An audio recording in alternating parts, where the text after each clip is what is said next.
This podcast contains adult language and discussion of R-rated material. Would you like to leave a comment, ask a question, or just have good old advice to give us or suggestions? Well, you can always contact us by leaving a voicemail on our number, which is 424-281-7031. Hello, Trinity. Well, hey, Matt, what's going on, man? Oh, not much. Just doing spiffalicious over here in the great land of Kansas. Spiffalicious. I don't think I've ever heard anyone refer to Kansas as spiffalicious. Flat, boring, conservative, yes, but spiffalicious. Oh, yeah. We're just doing spiffalicious, guys. We're just out here. We out in these fields. We just plant spiffalicious. That's what we do. We got our Walgreens and our CVS pharmacy and our Taco Bueno. Do you have a Taco Bueno? Yeah, we do have taco. Well, they're kind of few and far between. I wish there were more. Like Taco John's. Yes. But on that note, on that strange note of Taco Bueno, this is the Fringewatching podcast. I am Matt. I am Trinity. And let's get this started. Party time. Party time.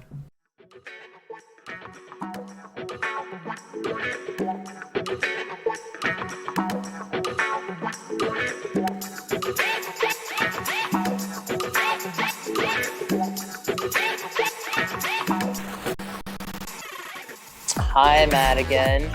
Hello, Trinity. And if you are joining us for the first time, this is the Fringewatching podcast, the podcast where we talk about the oddest, most obscure films that we can find on streaming. The crappy, the cringy, the awkward, the crazy, the fringe, the crazy. I mean, we're watching those movies that have the 1-star rating and that are insufferable. So you don't have to. Yeah, you don't have to do it. We're doing it for you, and we'll tell you about it. So if anybody ever tries to force you to watch it, you can say you already know the plot line. I will say there is something fun about bad movies, though. They have a special place in my heart. Yeah. They're definitely, they're so special. I put them in an old coffee can and bury them in the backyard. It's like a time and when I'm in need of, when I'm in need of treasure, I go and hunt them out and I watch them. It's just like a reminder of the worst elements of society. Yeah. This is what happens when we stoop to creative lows. Yes, the creative endeavors of the not so creative. It's my favorite. Ooh. Well, I was a filmmaker for a while, and I almost made this very bad horror film called Baked, and it was going to be a tale of cannibals and cannabis. I would watch that, though. I would watch that. I think I still have a copy of the script somewhere, and I'm hoping that I should probably burn it. No. You should totally keep it. No. You should keep it, and then when you have enough money, you should make it. You're like, no. On that note, if you have not subscribed to our podcast on Apple Podcast or Spotify or Pandora or any of those great places you get your podcast, make sure to do so.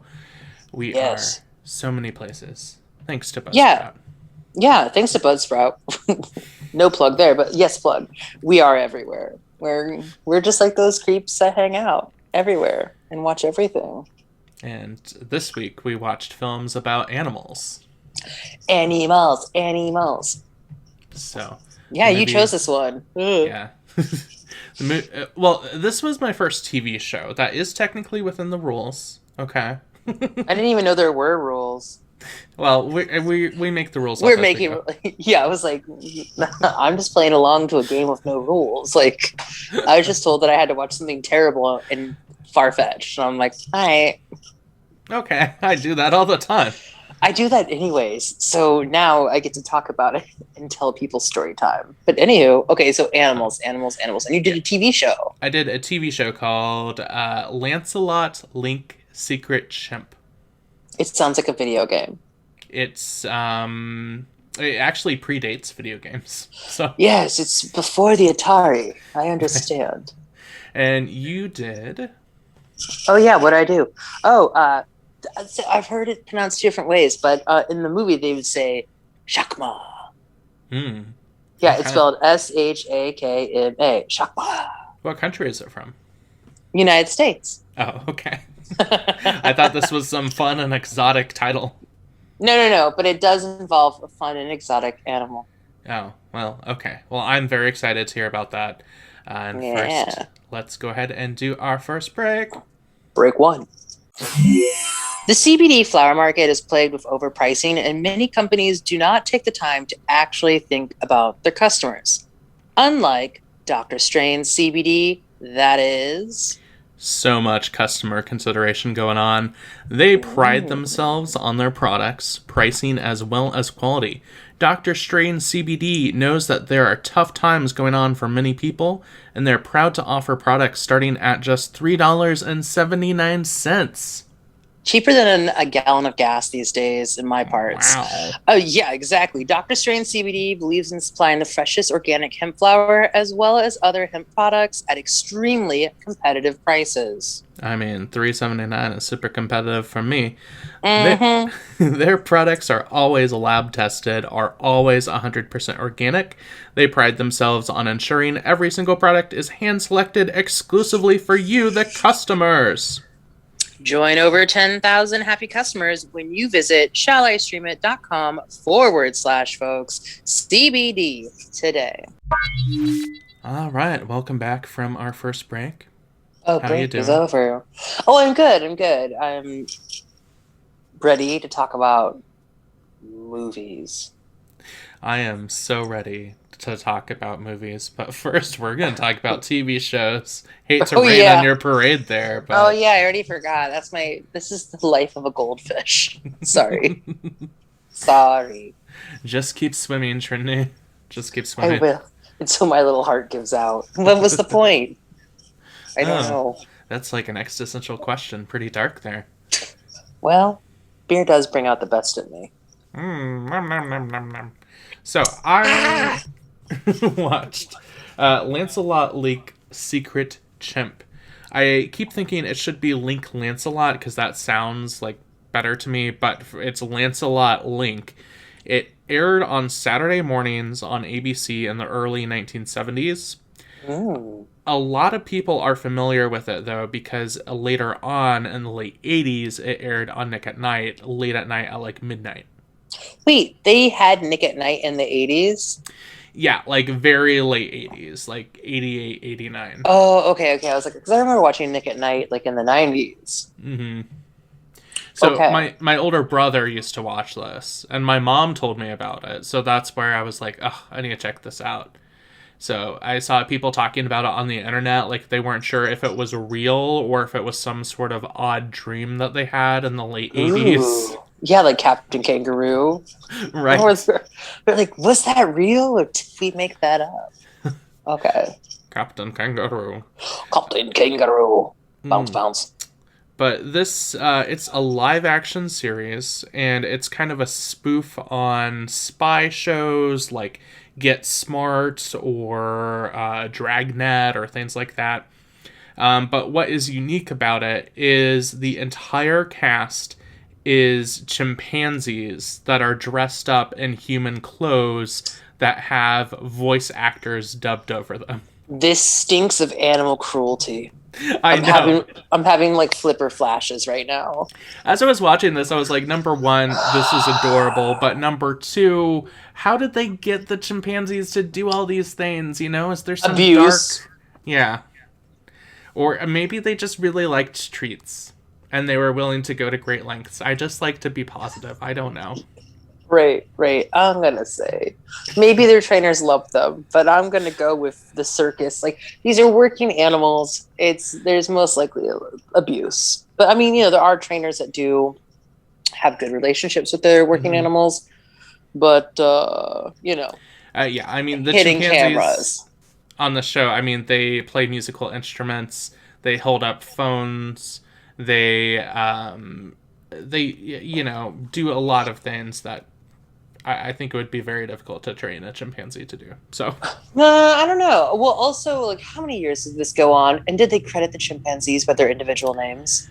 Well, they credited the human actors who dubbed over their voices, which I think is a travesty because some of the chimpanzees I think are very fine actors. By the Yeah. way, Yeah. I thought that they were supposed to like list off like the names of individual animals and then their handlers, stuff like that.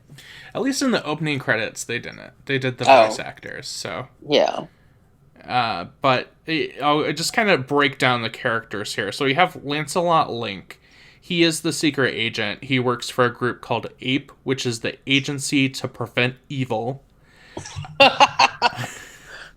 Which Okay. there are some good puns in here. I will say that the show, it alternates between dad jokes to jokes that are just so bad they're like grandpa jokes. Oh, I love dad jokes though, which I didn't even know there is a grandpa joke department. Well, Okay. it's the show invented it. Oh, okay. So then there is Mata Harry, who is his assistant. She is a female chimp. And according to the description that we have from Wikipedia, I'm just going to read you what it says because this is so offensive. Okay. Mata spoke in a high, whiny voice reminiscent of the Jewish American princess caricature popular at the time. So, there you go.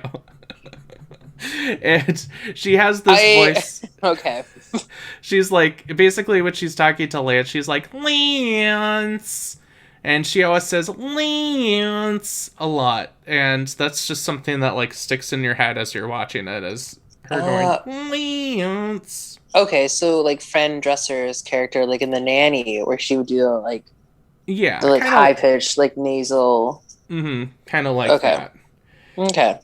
Their main... Okay, and then they have a Commander Darwin, named after Charles Darwin. Of course. Then there's an evil organization, which is called Chump, okay? And Chump is the criminal headquarters for Underworld Master Plan. So, there you go. Okay. The head of Chump is Baron von Butcher. And he is like a kind of spoof of a character or villain from Get Smart. The rest of the characters, this is where it gets so bad.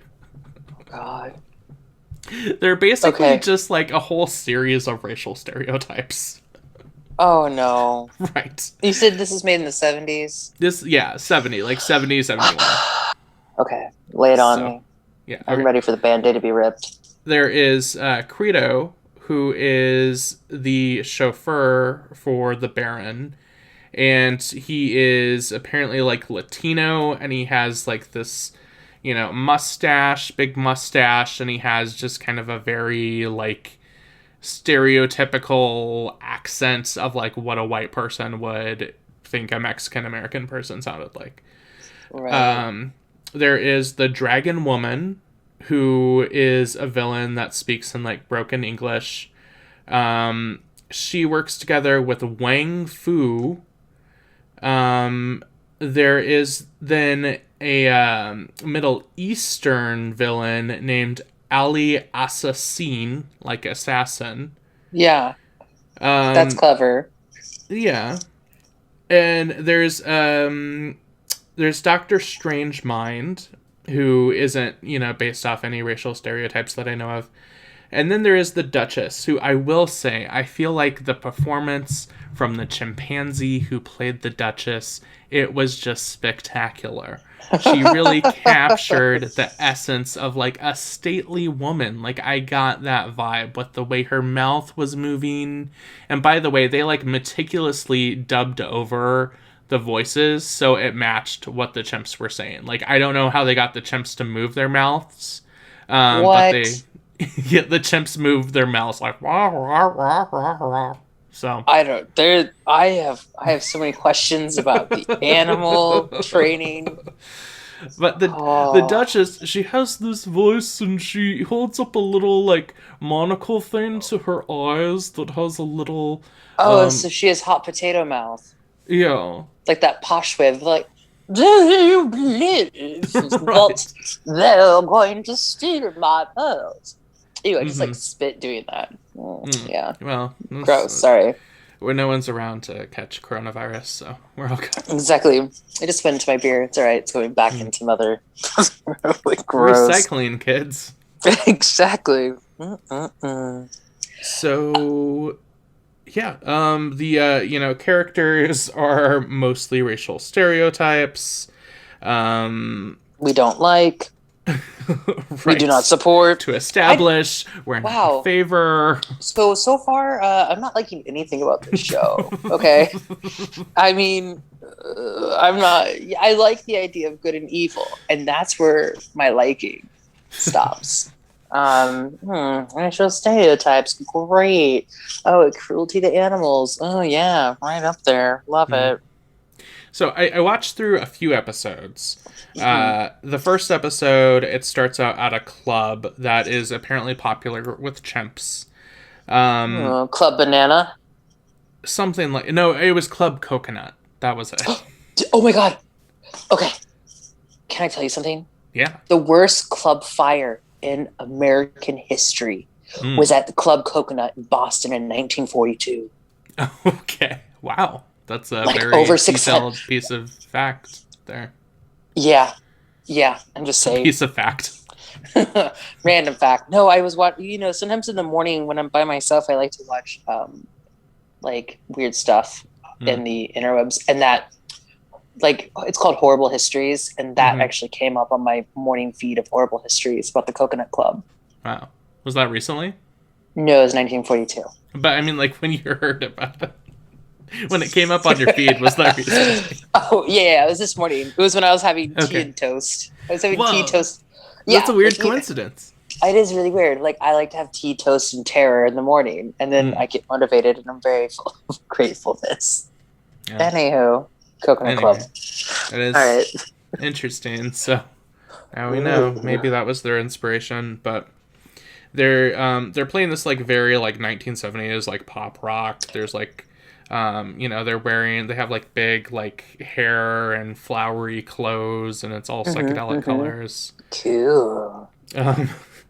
And you discover that all the members of this band are members of Ape, who are there to have a secret rendezvous with someone who has important information for them. Cool. And so this chimpanzee walks over. He's in a trench coat and sunglasses and a little hat. And he has a little hat. Yeah.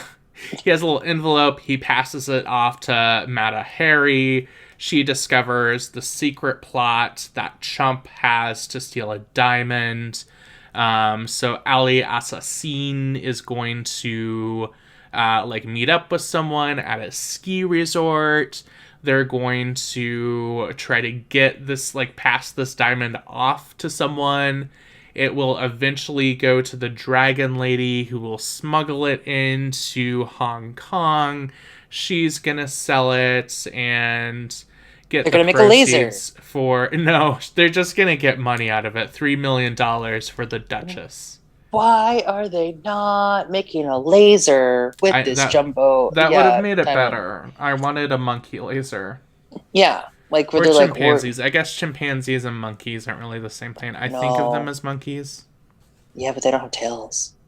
They don't have tails. I did once take a picture with a chimpanzee at a fair. And it wrapped its hand around me. No, ever since that woman had her face ripped off in Missouri. Oh, right. I didn't know that was in Missouri. Yeah. I saw her on Oprah. Yeah. Yeah, Missouri has one of the largest exotic animal breeding in the United States because it has the most Right. Well, they Tiger finally cracked down. Waiting to happen. Yeah, I mean that's the whole thing. Like they cracked down on puppy mills a couple of years ago, but they didn't really crack down on other things like breeding tigers and monkeys and chimpanzees. Well, anyway, so the episode goes on. They stop them from getting the diamond at the ski resort. There's a lot of really bad jokes. The next couple of episodes, there's one where... Did they make a joke about, don't eat the yellow snow, it's not banana flavored? No. They did not do that. Missed an opportunity. There are some puns about bananas that are just terrible, though. Stuff like, let's make like a banana and split. But I say that normally. Yeah, so. I mean, when you say it, it's funny. Like when I'm like, let's make like a baby and head out. I don't think I've heard you say that. Or if you did, I didn't process that full statement. You know what? I feel like most of the time when I talk, everyone's like, she talks too much. Like, just tune her out. And I just say weird stuff under my breath. Like yesterday, I walked around the house for like 45 minutes making shotgun noises, so... I make bird noises sometimes, like... Oh, yeah. No, yesterday I was definitely... I feel like that's really dangerous, Trinity. My imaginary shotgun? Yeah, you never know. Yeah. I mean, let's support imaginary gun safety. I do keep the safety on, and I lock up my imaginary guns. Thank you. Okay. In my imaginary case. My mind. I will say, in the second episode, you do get to see the chimpanzees. Okay, so, like, the second episode has kind of, like, a cowboy western theme. Oh. And you get to see the chimpanzees riding on miniature horses. Like Shelton ponies? Uh-huh. And it was like, it was pretty adorable, although then it's just like layers upon layers of abused animals. So yeah. There you go. And there was another episode where they go to the beach, and there's this whole plot. That one did involve a monkey missile. Chimpanzee missile. Was he wearing a banana hammock swimsuit? Unfortunately, no. Oh. But you did see Mata Harry in her bikini, so. Oh. Yeah. That's really disturbing. It's disturbing that they're trying to like sexualize these chimpanzees. Yeah. So, I mean, as far as the fingers, I would give this. I will say it was technically impressive to see all of the chimpanzees doing all of these things. Mm-hmm. I don't know how they trained them to do it, or if this was done in an ethical way. I'm gonna give it, I'll just say 4 fingers. 4 fingers. I mean, I would say if I was maybe, like, under some kind of influence, I could watch it and enjoy it, but otherwise, I wouldn't, like, go out of my way to rewatch it. Right, like if someone had it on the TV and you're passing through, you'd be like, oh, it's that show. I guess I'll watch for 5 minutes. And then you go, oh, I hate myself for doing that. Right. Okay. So. Sweet, solid. Well, I don't know. If I was back in school and I needed to do a project, I would do a project about that TV show. There you go.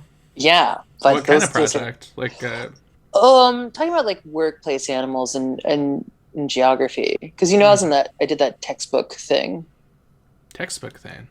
Yeah, it was so the first textbook about animals and geography made by Dr. Julie Ubanek. I worked on her research crew for some parts of her textbook. Oh, were you like in the credits? Yeah.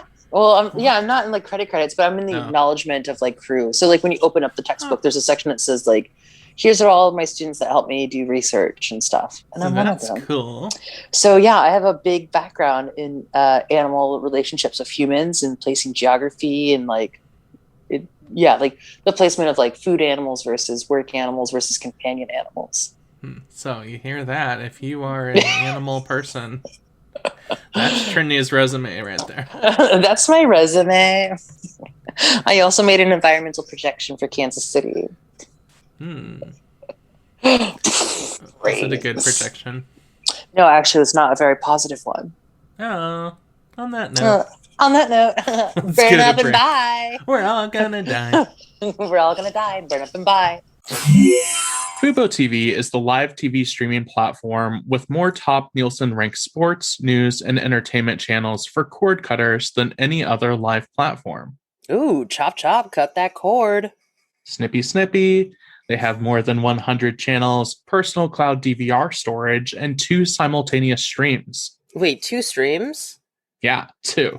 Double the fun. Well, with no contract or set-top box required. Get fuboTV on the web, on popular mobile phones and tablets, and connected and smart TVs. They offer 4K streaming and a superior TV watching experience for all the shows you love. But don't take our word for it. No, You can don't. try fuboTV for 7 days free. I love free. Free is the price for me. And as an exclusive offer to our listeners, get 15% off your first month as well. Oh, yeah. Deals. Deals, we got them. Wheeling and dealing. Just visit fuboTV.com/fringe to sign up. Yeah, sign up, try it out. Hello. Hello, Trinity. Hi, Matt. How was your break? Oh, it was so wonderful. Oh, good. I'm drinking warm beer. That's how wonderful my break was. I wish I had a warm beer. I do If I have could some send warm. this to us. I have some warm amaretto on my desk. I've been eyeing that. I might take a sippy later. Yeah. Dude, get an ice cube. Do it. You won't regret. Are you ready to suffer with me? Through me? I'm a glutton for punishment. Yeah. What can I not get enough of? Punishment. So you know how I feel about animal movies. Not a fan. Ugh. Yeah. All because of Homeward Bound. Hate it. I actually really liked Homeward Bound, okay? Sally Field as the cat.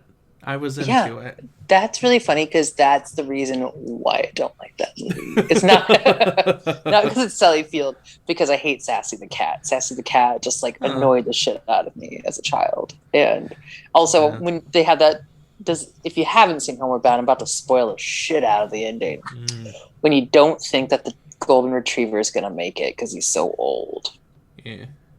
And the kids are at the new house on the West Coast, and like, you know, they see the like young pup, and then they see Sassy the cat, and then they're like waiting, and the golden retriever doesn't make, like, you're like, he's dead.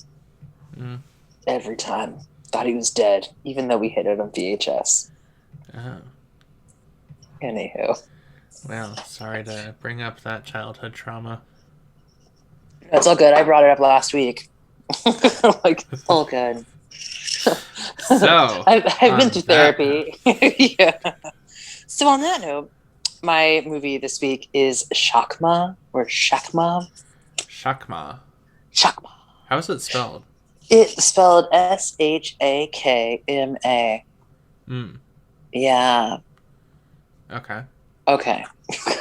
Yeah. So it was made in 1990. It runs for an hour and 40 minutes. So this movie, let me see what my note says. Like, okay, so we open up. They're in this like medical research building. There is this baboon being worked on in an operation room. Roddy McDowell is like one of my favorite actors. He is the head doctor, Dr. Sorensen. Sorensen. I can't say it right. They're doing like this baboon procedure, and they're putting a metal plate and they're putting this chemical, like this testing chemical. This is an animal testing facility, okay? My worst. Nice. I know. Of course I picked like the one thing I fucking hate the most. They're besides like Maybelline. Yeah, pretty much. I just saw them skinning minks in the background making foul splashes. So they're putting this plate in the baboon, right? And then there's like this kind of like side conversation going on between the students and the Dr. Sorensen. And they're like, hey, are you gonna, like, we hear there's a game going on tonight. Now, the game, this doctor, like after like business hours are done, he will shut down the building, and like once a month he makes like a role-playing action game, and he only picks his favorite students, and he goes through and uses this like building and like makes like little scrolls and like little codes and keys so they can play their live action game. They have walkie-talkies. He sits in the master control room with his walkie-talkie, and people will like go into rooms and look for clues and keys, and then they'll have to like solve the puzzle to go find out where the next clue or key is, and then confirm with the game master. So Dr. Sorensen, he's the gamekeeper, and he uses the building that they work in, these kids are in school for, this like animal test lab. It's a 6-story building. This is important to know because it's going to come back to haunt us. So what genre is this film? Is this a horror film? They marketed it as horror. Okay. I just wanted to get the vibe here. Like, are we talking these goofy nerds that are LARPing, or is this like Saw kind of? They're goofy nerds LARPing. Okay. So one of the guys, Richard, he finds out because he's trying to get in with the doctor. He's trying to go with the doctor. These other kids that do it, they're nerds. They're cool with the doc. This guy Richard's all like, "Hey doc, I hear that you're doing a game tonight," and doctor's all like, "Writing it down if you don't know." He's like always like very posh, like British, and he's like, "Well, he's like, well, I guess you can come and play the little bitch." That's pretty much what he says to Richard, and not that way, but he does it. So Richard's like, "Okay, cool, I'll be there." Well, guess what? Richard's little sister is going to be there too. And she's going to play the princess and be locked up on the top floor later. So Shakma gets out of surgery, and the anesthesia. All right, thank you, Sean Connery. It wears off, and apparently the thing that Dr. Sorsen and Richard and Jerry put in him during the surgery in class caused his aggression in his frontal lobes to go crazy. Because apparently baboons are supposed to be really, really aggressive. Then they just hyped it up. So Shakma wakes up and just starts chewing the shit out of Richard's arm. Wow. And if you get attacked by an animal in these animal test labs, they put you down. So they knock him out, and then Dr. Sorsen comes in, and that's when we meet Sam. Sam's just like, "Oh, you guys operated on Shakma? I've been training him and spending all this time working with him and working with training and working on his aggression stuff without doing surgery." And they're like, "Oh, sorry, we just grabbed your baboon and started operating on him because he was aggressive." Yeah, and because he was aggressive, Dr. Sorsen was like, "Yeah, just go ahead and put him down." Well, Sam he's distracted when he's talking to them, and he doesn't actually put the baboon down. He just knocks him out even longer. But then he thinks that he did it. Richard goes to go put him in the cremation hole, and Dr. Sorsen's like, "Don't put him in there because I want to cut him up tomorrow and see how the chemicals reacted with his brain." And so they leave him in the cremation room next to the animals that are held for testing. Okay. And then the game goes to be set up. Everyone's like, la la la. It's like, everyone's like, we're just going to do this game thing. So Kim is Richard's sister, and she plays the princess, and she's in love with Sam, even though she's 16. She dresses up in this hoish outfit and sits upstairs on the 6th floor. Richard has to go around and double check stuff. They all have GPS things on their walkie-talkies. Okay. So that they can see where everyone is. What happens is there's one guy, what is his name? Whatever his name is, Beardy Boy. I didn't write his name down. He's not that important. I didn't write him down. So Beardy Boy, I love him because he's really sassy, and he has this beard, and he's always chomping on his gum, and he's like, "You gonna win the game? I'm gonna win the game." And you're just like, "Ew, I hope you die first." Well, he does, which is always my favorite. He's looking for a clue. My command. Like him, Beardy Boy, dead. So Beardy Boy goes. He's looking for a clue, and he goes into the animal cage room because he hears rustling, and he goes, "Oh, I'm gonna find this. I'm gonna find this clue." He goes in there and sees the camel. All the cages have been crushed. There's animals running around everywhere, and he's like, "What is going on?" Shakma has awoken. And Shakma is running around just beating the shit out of stuff and releasing all the animals and attacking animals and ripping them apart. He sees Beardy Boy and just goes for the jugular and just starts gnawing on his neck, cutting open his throat, bashing in his head. That's why you don't mess with animals, man. You know that that chimpanzee that bit off the lady's face in Missouri, that they were given Xanax. Yeah, they said that Xanax in their system. They said that he'd been with them for years and years, and he started acting up, and so they were drugging him. Yeah. Anyway.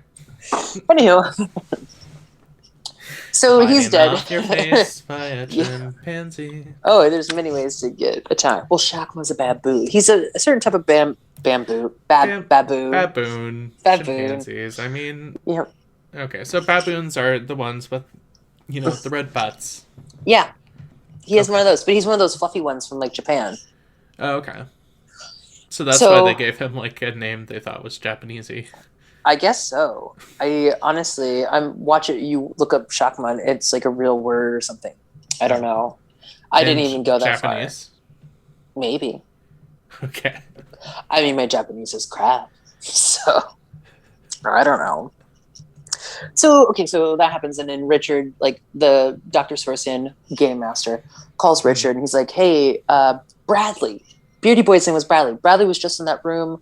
Did you see him?" And he goes, "Oh, sorry, doctor, I fell asleep." And he's like, "Damn it, Richard, go and find him because he's not responding to his radio." Well, then Richard's going around. He's like, "Oh, this is stupid," and he goes in there, and then Shakma attacks him and kills him. Wow. I know.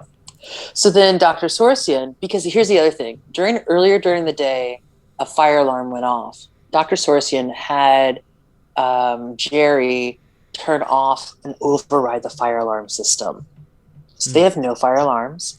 The only rooms that have telephones in this building are teachers' offices. They're all locked. The front door and the emergency doors are all locked while they play this game so that no one can cheat.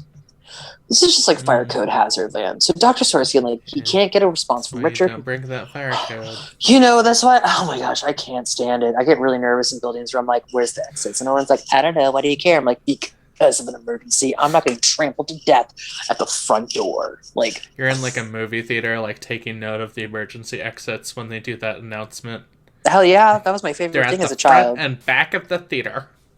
Yeah. Yes. So I do like emergency exits.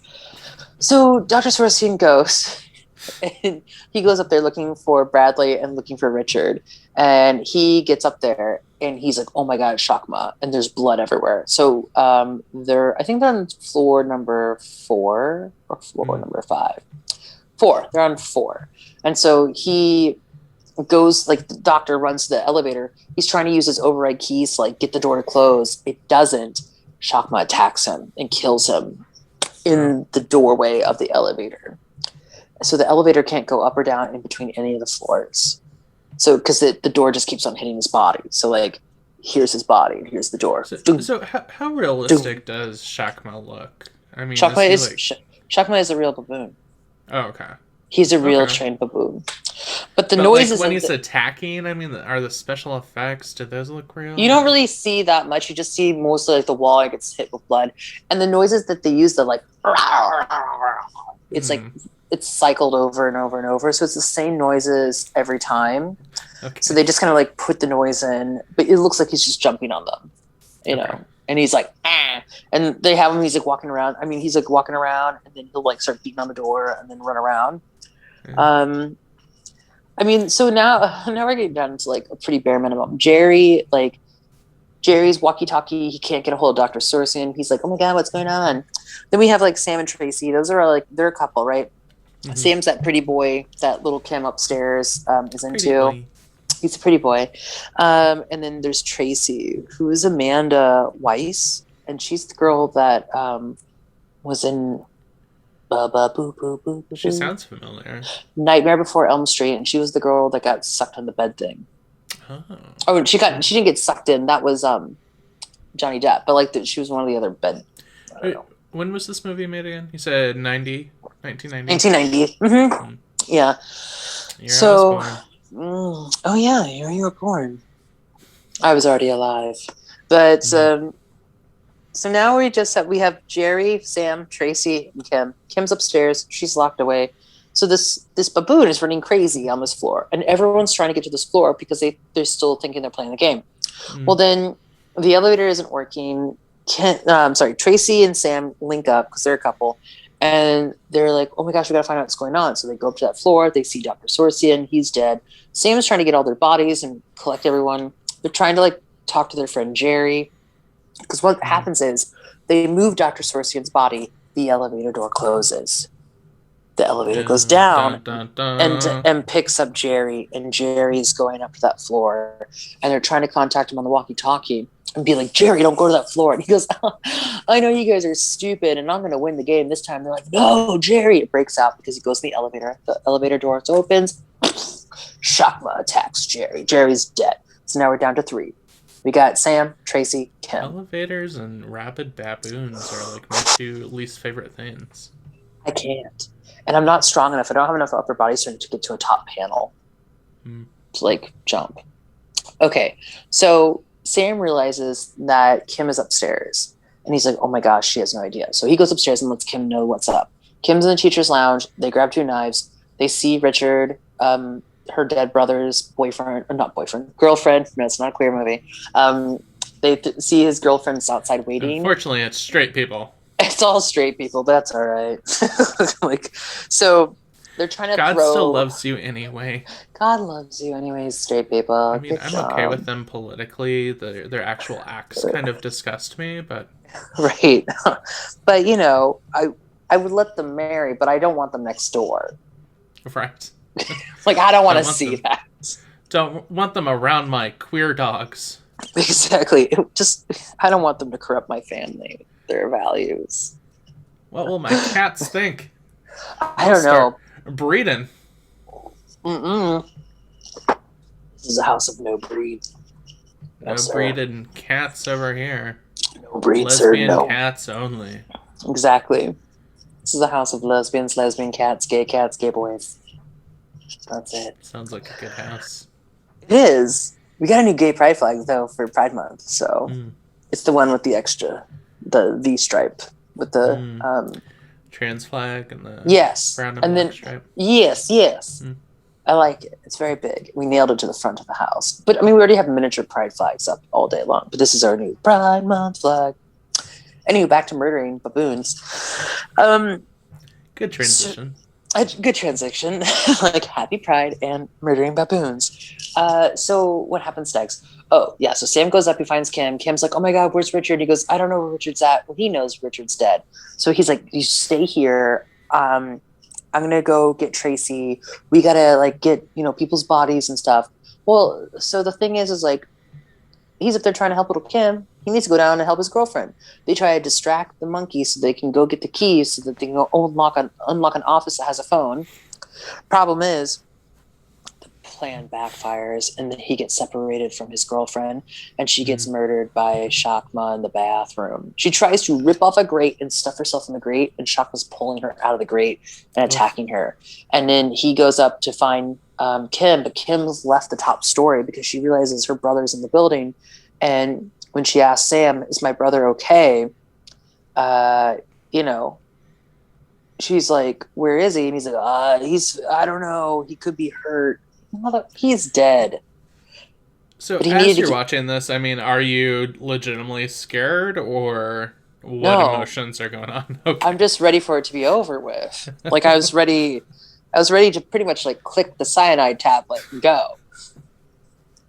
Take the L train and get out of here. Because I was like, well, now that we're down to one person, either it's going to be kind of Night of the Living Dead situation or not. Like, is Sam going to get out or not? Well, Sam does figure out a way. He uses a mirror to trick Shakma into running the wrong direction.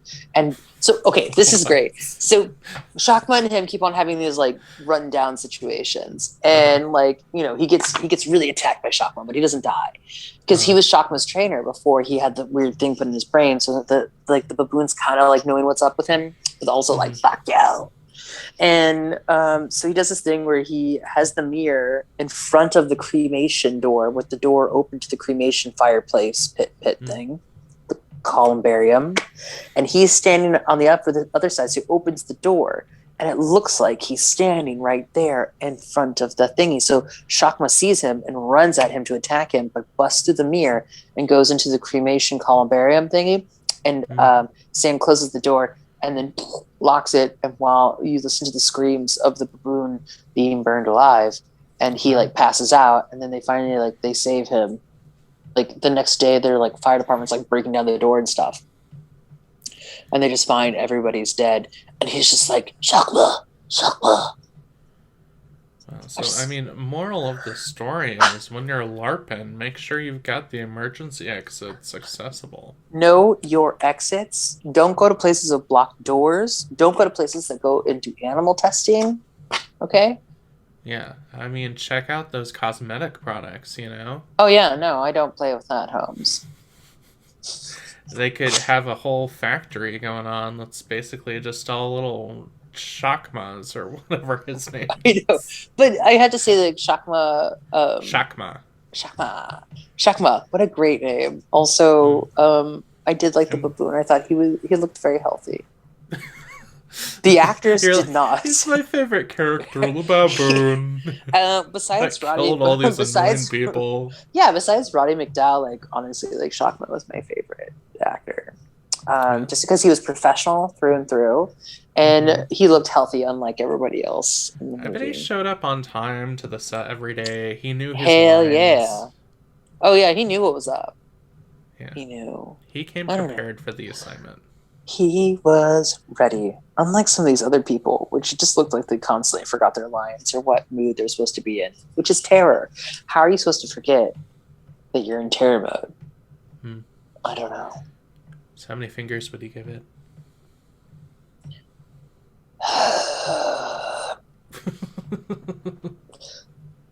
I would give it 3. I feel like 3. it does have a cult following. Okay. I have Really? read about that.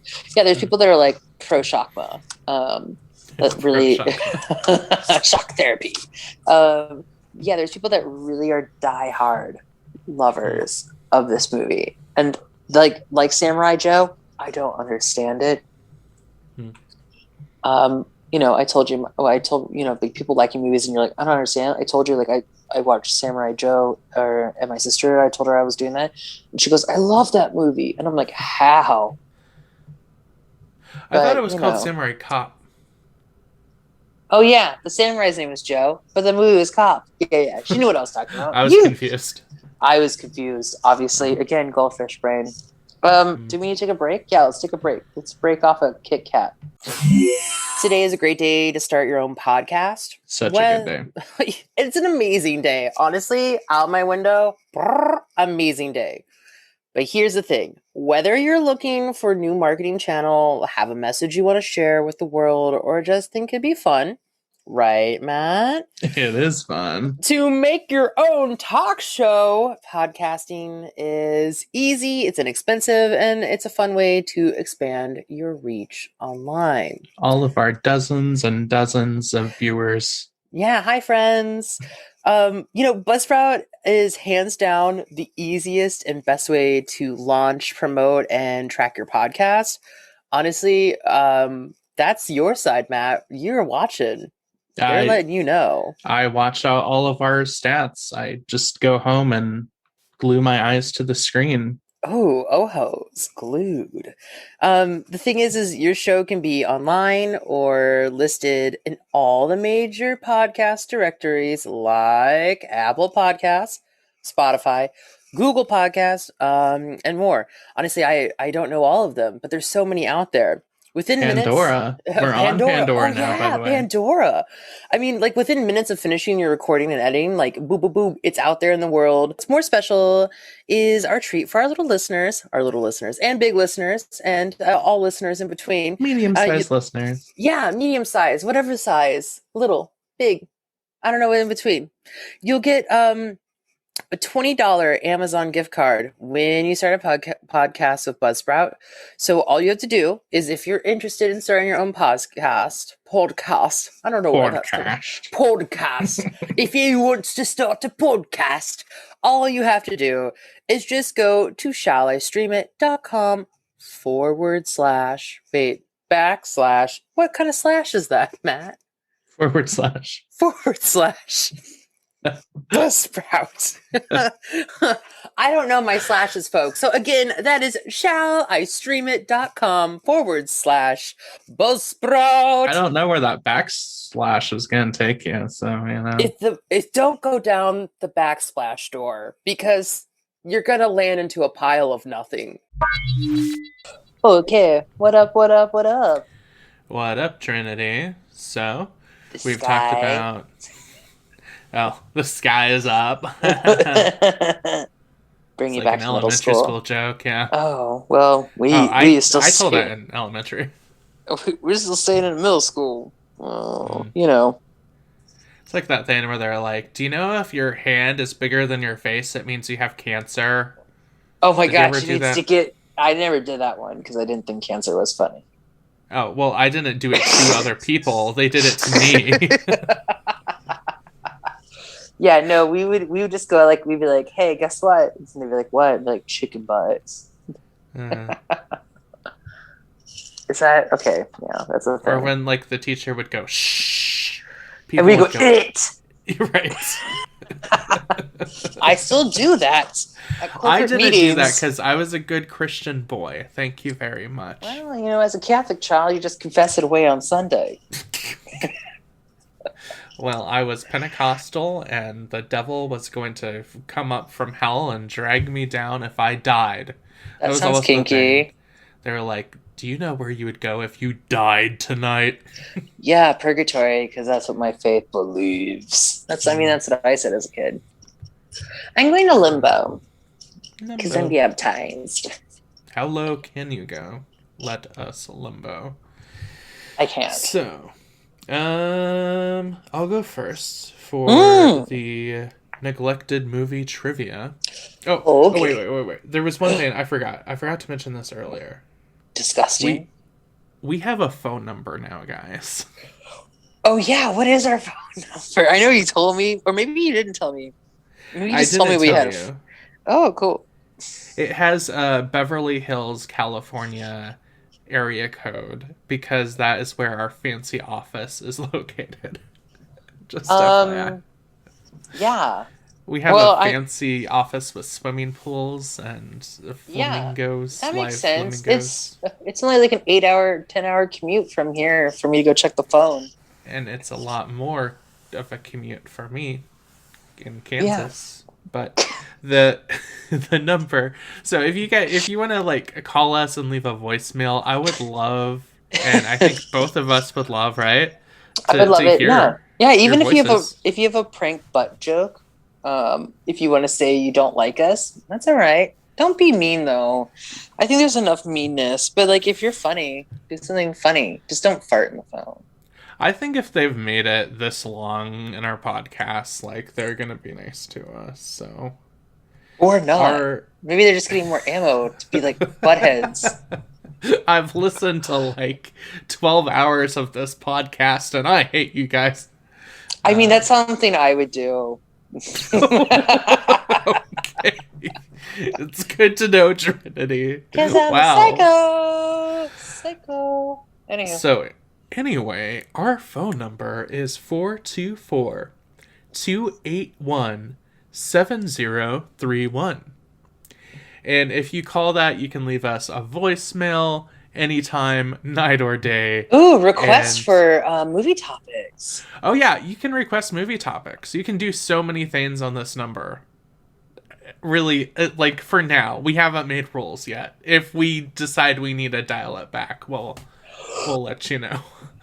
Yeah, don't make us dial it back. Let's make it like an unscripted, creative, free-flowing space. It is a free-flowing space. And again, that number is 424-281-7031. And I will have that number down in the description and everything. Yay! So you can call that. You can leave us voicemails. I love this. We're fancy. I especially want to hear from like our international listeners. I mean, like I know we get listeners in like France and Germany and Australia, so I'd like to hear what you guys have to say. So yeah, why are you listening to us? That's what we that is what I want to say. No, we're glad you're listening. And oh yeah, no, thank you. That's we want to hear all the good reasons why you're listening to us, and also like what you do while you listen to our podcast. Like, are you walking your dog? Are you taking a poo? Are you making an omelet? Are you making your bed? If you're not, you should. Yeah, you should. You should brush your teeth. Go on a jog. All kinds of things. Yeah, we're going to quilt, make a puzzle, sit in the garden. Learn to play chess. Organize your spice jar. Or spice shell. Cook with those spices. Yeah. So dust. I am so excited to hear. So I will go into the neglected movie trivia. Trivia. Sorry, that was a yawn. Trying to make it work. Okay. So, Trini's been through a long day today, guys. It's been an emotional roller coaster, you guys. So, on Lancelot Link Secret Chimp, 2 of the 3 producers were former writers from Get Smart, and both of them resigned their jobs as head writers on the Carol Burnett show to work on this show. I love Carol Burnett. I know, and I'm like, why would you quit your job from like a legendary comedy show to work on this dumpster fire? Maybe because there's more money, or they're like, Carol Burnett's a boo-boo head. I don't know. You never know how much money is in animal exploitation. Lots, because they're not going to complain. Yeah, you're like, oh. They could throw their poop at you. They could, but if you don't feed them, they don't poop. That's really dark, Trinity. Wow. Sorry, but it's a fact. Right. Well, okay, I'll tell you mine. All right. So, Shakma. So originally, they named this movie Panic in the Tower, but apparently that was too much of a giveaway, and that's why they called it Shakma. Also, I want to note that the baboon, Shakma, his real name is Typhoon. Typhoon the baboon. Typhoon the baboon. And Typhoon the baboon. Yeah, Typhoon the baboon is Typhoon is really the name of the baboon actor. Also, Amanda Weiss was terrified of Typhoon on the set. So you'll see the guy that plays Sam. His name's Christopher Atkins. He's also known for playing in Blue Lagoon, which I have not seen, but I know it's a very popular 80s movie. He'd be like cruising around on the set, hanging out with Typhoon. But like Amanda Weiss was like, I can't. She was so terrified of Typhoon because of the filming of Shakma that she couldn't handle it. But she thought she would really get attacked. Those are my fun facts. Nice. So, yeah. On that note, let us talk about next week. So it is your turn, Trinity. It is my turn. And in honor of my Grammy, I decided to do her favorite genre. Okay. What genre is that? Well, if you live in the country, there's only one thing you can love. And We're from the country, and we like it that way. Yeah. Ding, ding, ding, ding, ding, ding. Country cooking. Country Crockett. Bonnie Crockett. Cracker Barrel. Oh, no. Yeah. Westerns. Wild West. Manifest Destiny. Damsels in Distress. Saloons and Spittin'. That's what I want to see. Saloons and Spittin'. Okay. I want to see swinging doors, stirrups, okay. hay bales. Okay. Yep. Some chaps. Yeah, but I can see that in Folsom Street, so I don't need to go to the country for that. All right. So, yeah, Westerns it is. Yeah. That is also my father's favorite genre. Yeah, I don't know what it is. I don't know. My mom loves Westerns too, so. So, there we go. Yippee-ki-yay, motherfuckers. Howdy-o, yo. It is Western time. So. In honor of Grammy. Westerns. So, thank you so much for tuning in, everyone. Make sure to leave us a review on Apple Podcasts. Thanks you for listening. Thanks for being our friends. Thanks for being our digital friends. Thank you. And if you throw a party, yeah, we love it. Okay. All right. See you next week. Bye.